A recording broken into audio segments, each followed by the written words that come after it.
Good afternoon, everyone, and welcome to the Good Place by Expo Live. We at Expo Live believe that innovation can come from anywhere to everyone. My name is Dana Al-Mehza. I'm from Bahrain and a proud member of the Expo Live team. For those who don't know, Expo Live empowers innovators from around the world to develop their solutions, grow their business, and deliver a positive impact in society.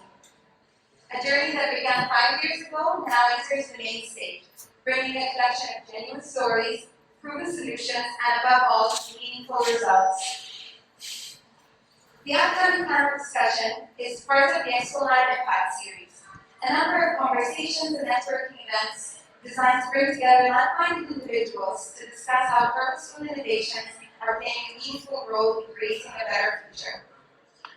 At the heart of these events are our very own global innovators, 140 awardees from 76 countries whose stories and innovations are the essence of the Good Place Pavilion. We hope that through these conversations we can redefine what is possible and inspire new partnerships between entrepreneurs, corporations, governments, and you and me. With that, I would like to introduce you to my colleague and friend, Sophia, who will moderate this session. Thank you very much. Hello everyone, thank you for joining us on this panel. We are opening our Urban and Rural Development Week with this nice event. My name is Sophia Oszczepska. I'm a member of Expo Live team from Ukraine, and I'm joined today with other innovators from different countries. So first I would like to introduce them. The third panelist is Mr. Khizr Imran Tajammul, founder of Jaan Pak, Pakistan. Khizr, can you tell us a bit about yourself? Sure. Hi, my name is Khizr Imran Tajammul. I come from Pakistan, and my company Jaan Pak makes clean energy solutions, and we focus primarily on biomass fuel efficient cook stoves, and we also develop and distribute solar electrification units for households. Thank you. As you see, our conversation is around the clean cooking solution and their benefits and their adoption. So the first question today, I would like to ask our panelists. There are still, according to WHO, I have read some reports, a striking 2.8 billion people around the world which still cook their food on the open fires. And these gentlemen are working in their communities to target this market. Why do you think so many people still prefer this traditional way of cooking? And what are the main root causes of this issue? Maybe I'll start with you, Khizr. Sure. Yeah, no, it's a huge number, 2.8 billion individuals cooking over open fires, and I think it was when we started doing the work that we do, we didn't realize that it was such a big problem, and so we were both shocked and intimidated by the amount of work that needs to be done to actually address this issue.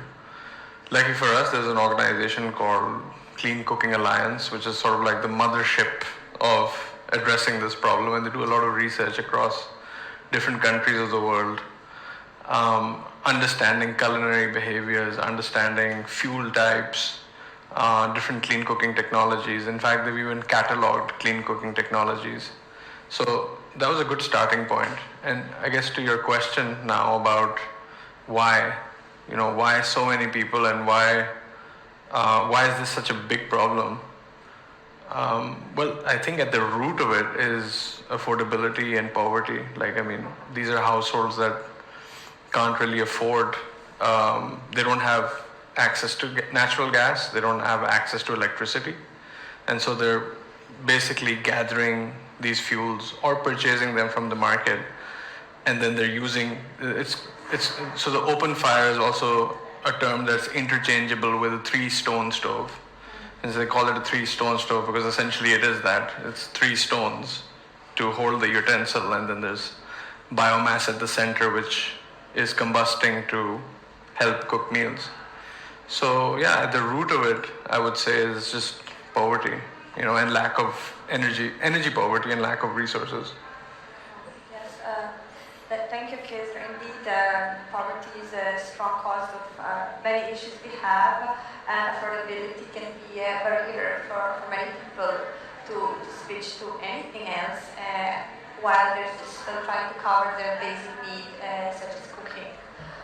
So, I would like to ask you, Khizr, what actually motivated you to go into this situation of changing people's habits, and how did it work for you in Pakistan? Because that could be quite a long-term process to change people's behavior.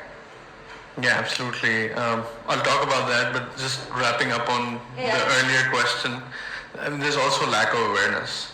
So there's lack of resources, but then not everybody, not the entire target market, or not all potential customers recognize the ill effects of smoke inhalation.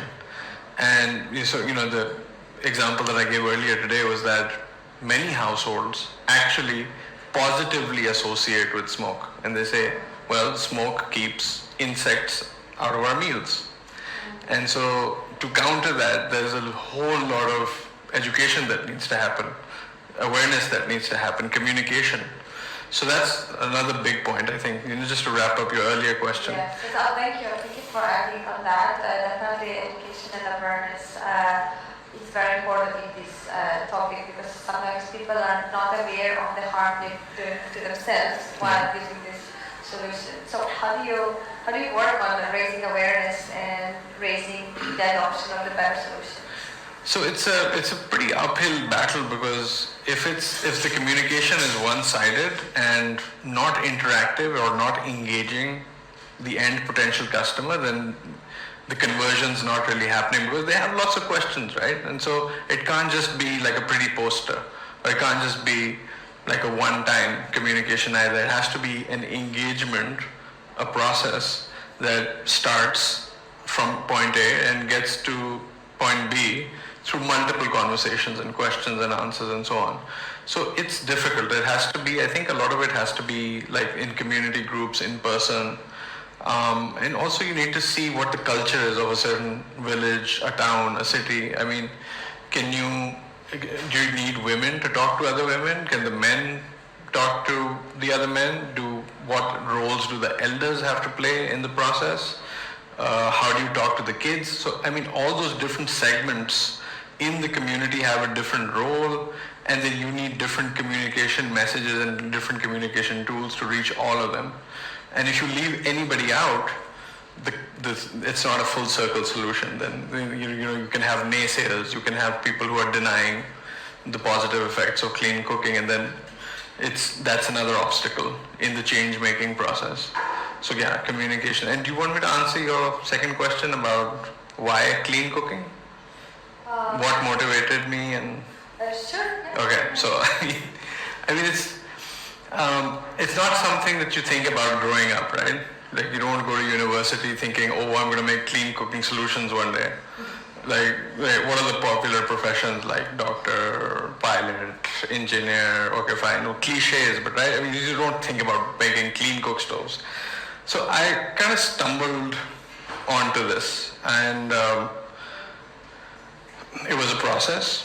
One thing led to the other, but I think at the root of it, at the base of the motivation, was to do something meaningful, was to solve a real problem that people experienced and that had an immediate, tangible impact. I think that was like the broad motivation, and it could be anything. It became clean cook stoves because I was in a certain geography, talking to certain people who had a certain problem.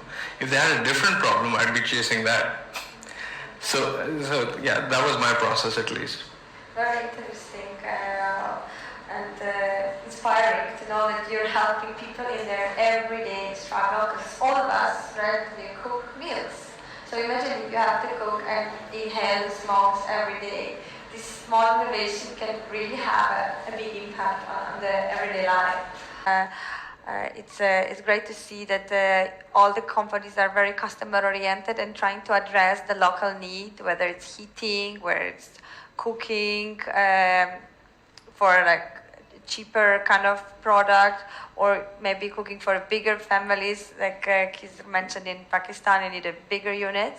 But in the end of the day, everybody's addressing their customer needs, and that's what makes this solution sustainable and what makes them a business. I think the last question which I would like to ask, it's about the investment, because we are right now at the World Expo and we know that the problem is big, and we would like to drive more investment in this type of solutions to help to resolve this problem. So how, Khizr, I'll start with you. How do you think, in your experience, how to drive more investment into your product in particular and in clean cooking solutions in general? Yeah, thank you. I think that's a very good question because clean cooking, well, the Clean Cooking Alliance started their work in 2010.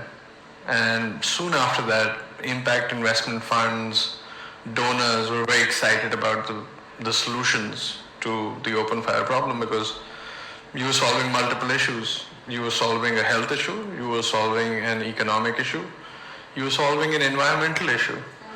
And it just made a lot of sense.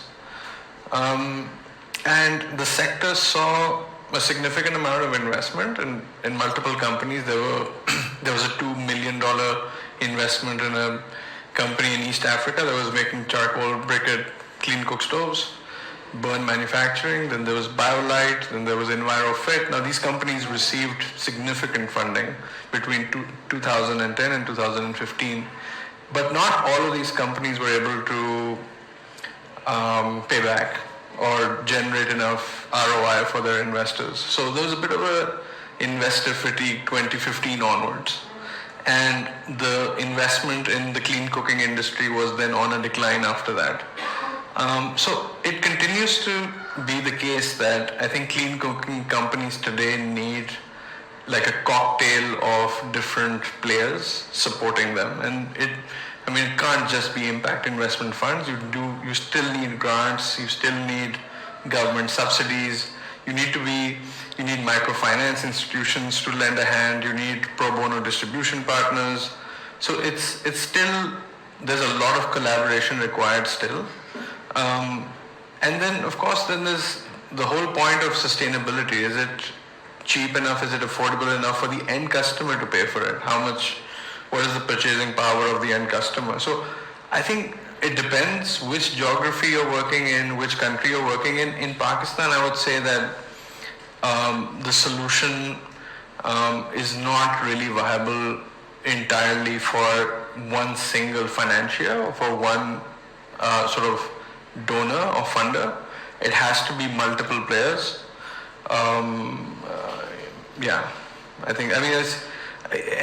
I can talk at length about this, but that's the sort of gist of it.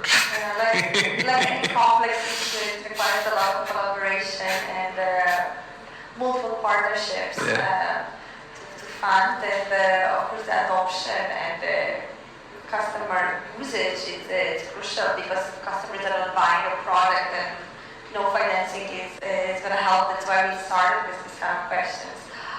All right. I think I'm getting the signs here that we're slowly running out of time. I would like to thank our panelists for interesting discussion on the clean energy adoption and how we can serve the bottom population and promote the adoption of clean cooking solutions. I would like to open the floor to our audience. If you have any questions, please raise your hand, introduce yourself, and my colleague Dana will assist you with the mic. Thank you. Thank you, Sophia. Yeah, we have a question. Hi. Hello. Hi, guys. Thank you for the presentation. I'm Yusuf. Two parts. One, how do you compete with cheaper, imported, very similar products to yours? Right? I've traveled to most of your countries, and you often see different types of cooking stoves, of which a good number of them are imported, right? Different technologies, and oftentimes they are cheaper, right? So I wonder, how do you guys compete with imported competition? And the second part is from a product design. Unless you guys are cooks yourselves, how did you integrate the people that actually do the cooking to make sure that your product is designed for those individuals, who I must say are most often women? Thank you. So, who wants to go first?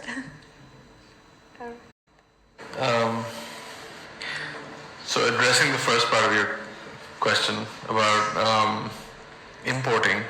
So interestingly enough, we did not want to reinvent the wheel. We thought that we could actually just import established clean cooking technologies and develop a distribution and a financing solution. And the reason why that didn't work for Pakistan was because A, the technologies were not sort of matching the culinary behaviors of Pakistan. So just to give you an example, we started with solar cook stoves, and solar cook stoves are these really unwieldy things that have to be kept outside under the sun to cook food in them. And so you can't cook at night. You have to stand in the heat. So while you're making the food, you're getting cooked as well in the process, especially at 45 degrees Celsius. And then, of course, I mean, there's two kinds of solar cook stoves, and I can just go in at length to tell you why they were unsuitable. But just to quickly wrap up the answer to that initial question is that, you know, another example is that evacuated tube cook stoves, for example, are like sort of portable baking ovens. And Pakistan has no culture of baking. All the cooking that Pakistanis do is very dynamic, and it's sort of very open pot, you know, interactive kind of cooking. You don't leave food in the oven and forget about it. You just keep at it. So, you know, I mean, those things just didn't match the technologies. And so that was one reason. The other reason why imported cook stoves didn't work in Pakistan was because the Pakistan government taxes cook stoves. And the taxes are so high that a $14 cook stove will end up for $30 or $40. And this is just your cost of import. So you put a little premium on it, and by the time you're selling it to the end customer, you're trying to sell the cook stove for $50, $60, $70, and there's already an affordability issue. And it's just way, I mean, the price is just, you know, out of the ballpark. So that's the importing issue. The second question was about how do you design a product for women without, you know, being one, or without really sort of, you know, being an end customer of the product. And that's a great question, because you know, you can't do it.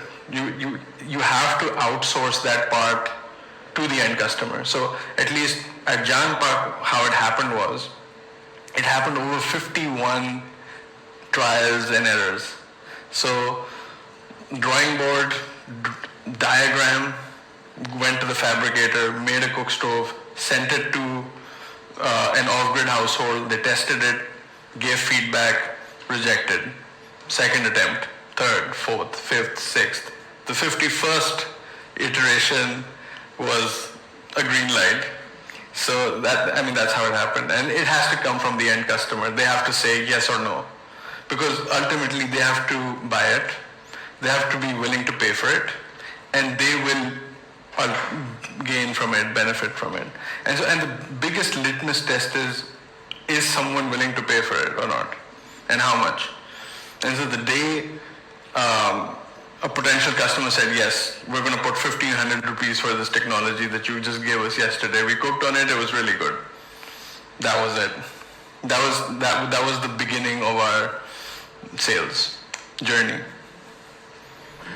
Thank you very much to our wonderful speakers and our wonderful moderator, and of course to our audience both here and virtually. We hope you enjoyed the session.